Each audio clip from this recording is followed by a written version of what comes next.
Welcome back to another action-packed program.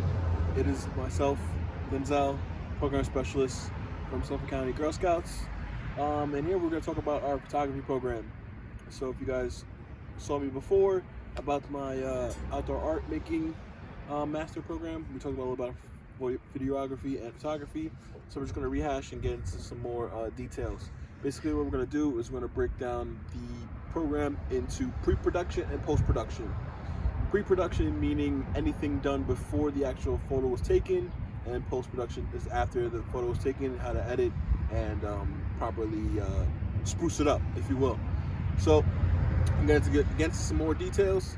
We're going to talk about those two big categories, and then hopefully you guys can see some of my shots I'll take, and hopefully you guys will approve of them. Stick around. Pre-production, you want to focus on some things like shading, your lighting.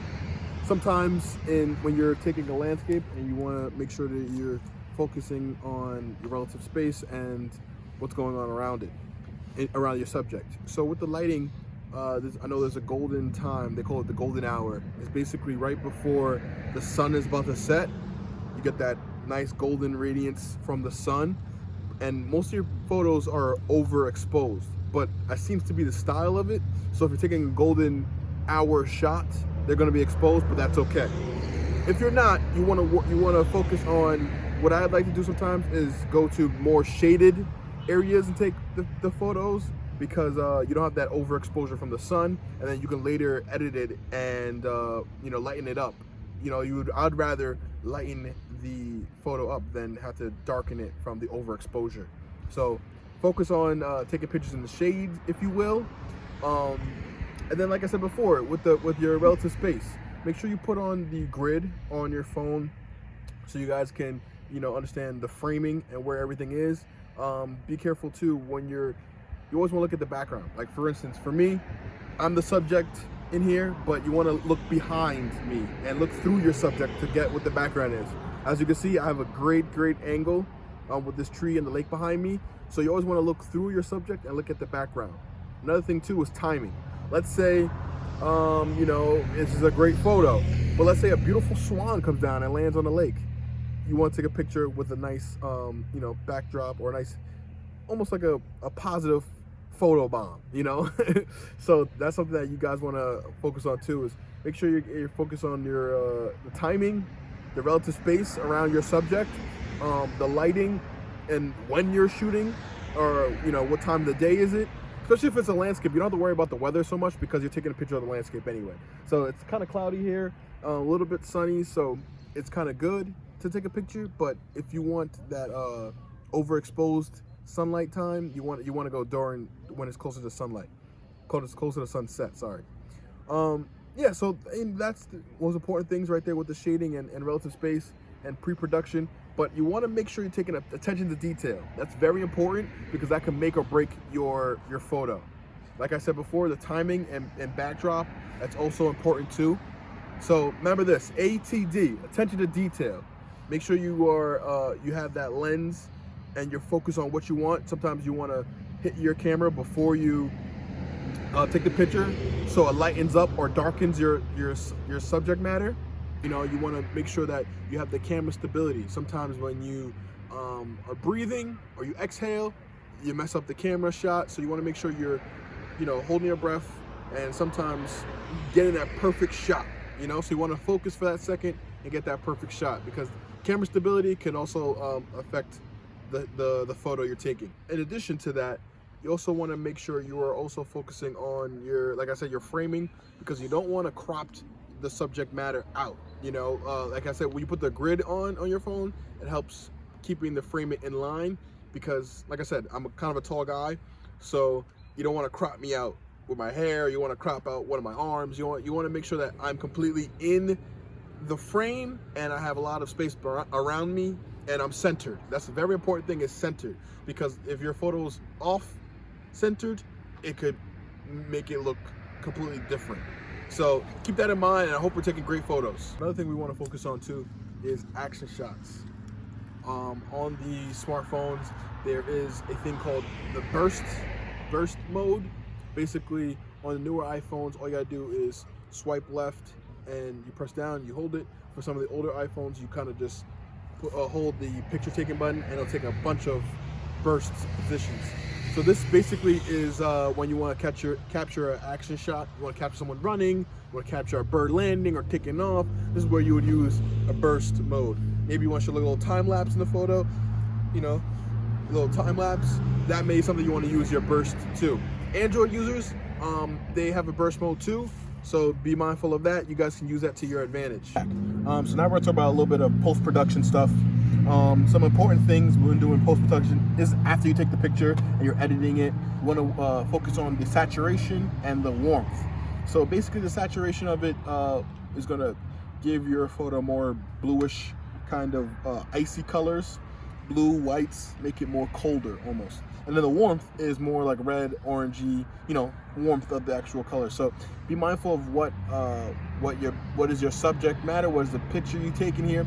That way, you know, you don't want to clash it with, you know, saturation where it really needs warmth.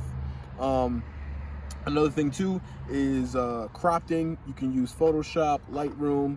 You can edit on your phone itself. So that way you can put some filters on there, you know, and also you need to know about when you're using filters, depending on what your picture is, what filter to use. Sometimes a black and white filter might be perfect, but sometimes not. So knowing what your photo is another thing that may help you increase your portfolio, especially the range of your portfolio. So see, like another tactic that I'm using here, is I'm off-centered, and you're getting a beautiful backdrop here. So that's something that I want to use too. And you know, make sure that you guys can see, not only you look at me, my beautiful face, but you also can see the beautiful background behind me. So that's another tactic that you guys use. You use your photography to basically bend to your creativity and your imagination. So it all really depends on you and what skills you develop and pick up as you become a experienced photographer. So now we're gonna talk about we're gonna go back a little bit and we're gonna talk about just the different photography modes.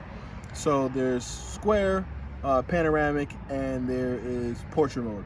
Portrait mode is my favorite. Makes me look like an actual GQ model.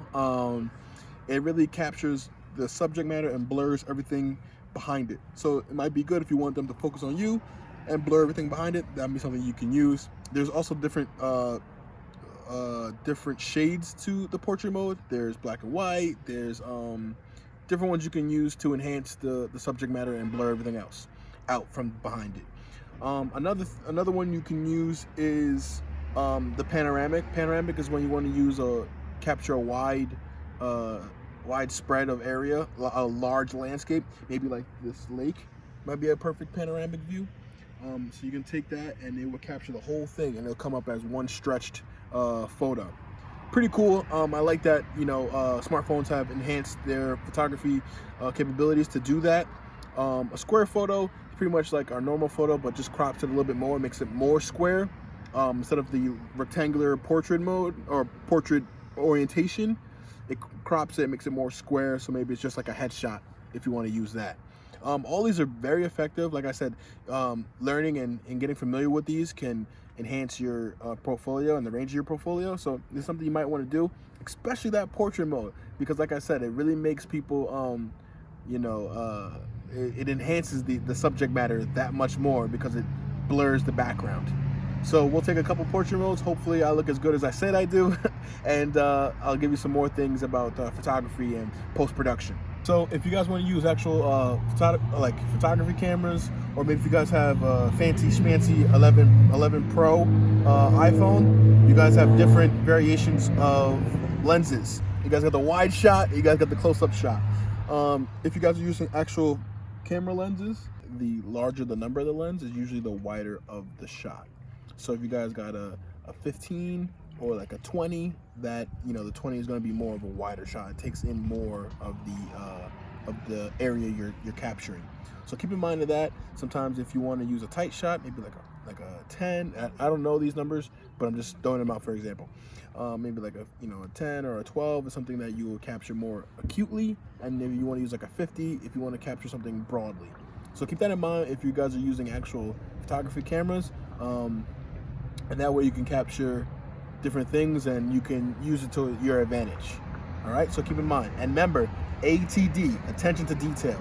That matters when you're doing photography, so always keep that in mind, and then I hope that adds to your arsenal. Was the importance of selfie mode. I mean, like, nowadays, most of our pictures and videos are done this way. Selfie mode is a good way to, you know, capture the front face, using your front face. Maybe you have a selfie stick. Also a good way to catch your subject matter. I think it's pretty effective, depending on, you know, what kind of phone you have, and if you have a selfie stick or not. But don't forget to use that as well, so you can add another little tool to your arsenal, you know, so that way you can use your panoramic, your square, your portrait, your different shades of your portrait, your selfie mode, and then you know, you have a lot of different ways you can go about this photography thing. Don't forget selfie mode, highly important. Guys didn't know, you guys have photography tools at your disposal. So you guys can use, like I said, selfie sticks before, and maybe set up a self timer so you can use it too. That way you can prop it up, you get in position. That's another tool you can use too. That way, if you're taking photos by yourself, you can use that as well.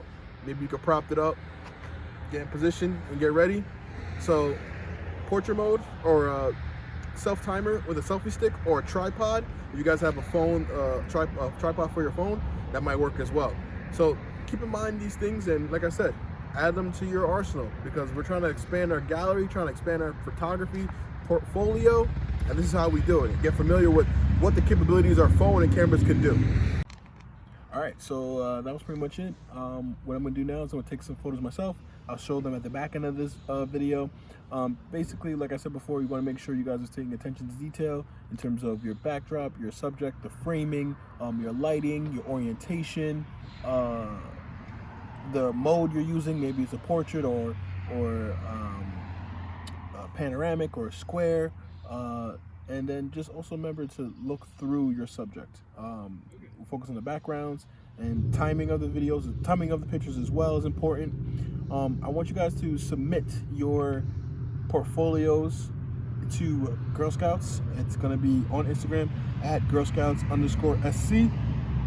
On Facebook, you can find us at Girl Scouts Suffolk County. We want to see your photos. We want to see your portfolio. And if you want, you can tell us how awesome Denzel did at his, you know, tutorial of the photography. And I'm sure you guys will see me again, and we'll talk about something pretty cool next time. All right? See you then. Till then, enjoy my videos.